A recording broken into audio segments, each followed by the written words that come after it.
Indiana State football fall camp coverage is brought to you by U.S. Lawn, the official lawn care provider of Sycamore Athletics. Zach, I know you've been kind of getting back in terms of being healthy here for camp. First day back, how'd it feel for you?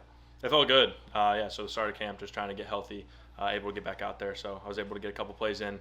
Felt good to get back out there, kind of get in the swing of things, catch a rhythm. But yeah, it's been good.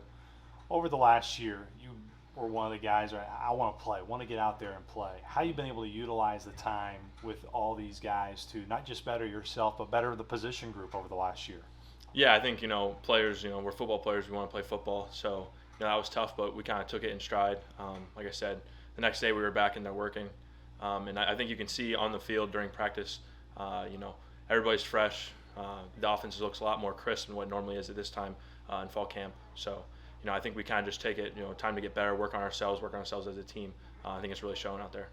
When you made the switch to tight end and kind of made that move, it was kind of you, and that was about it in terms of maybe guys you could rely on at certain times.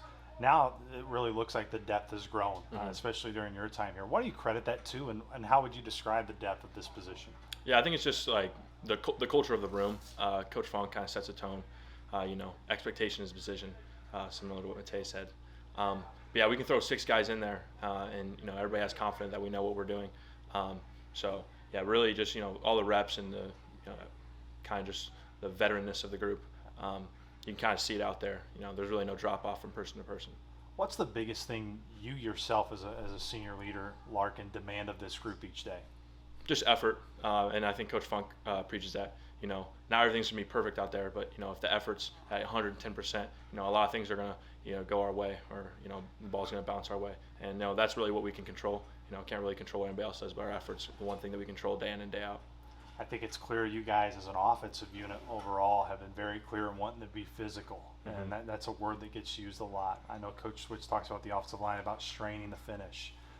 You guys as an offense, where do you feel your mentality is at right now, and where you're at in terms of wanting to get to be in that physical mentality? Yeah, physicality is definitely what we want to do, but also just setting the tone. From the first play when we get out there, set the tone.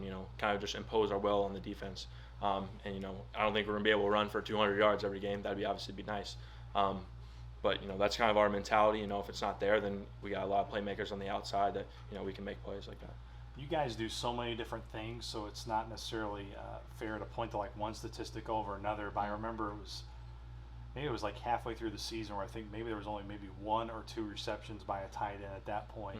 Do you guys feel that maybe this year you can try to expand the vertical passing game? I know we talk a lot about that with the receivers, but you guys as well, you do multiple different things. You run block, you help out on the offensive line, but you also, I'm sure, maybe want to be more of a threat offensively in terms of being able to catch the ball. Yeah, definitely. I mean, that was, kind of seemed last time we played, that was 2 years ago. Yeah. So I know we've had a lot of time, a lot of practices, and I think as a room we've gotten better.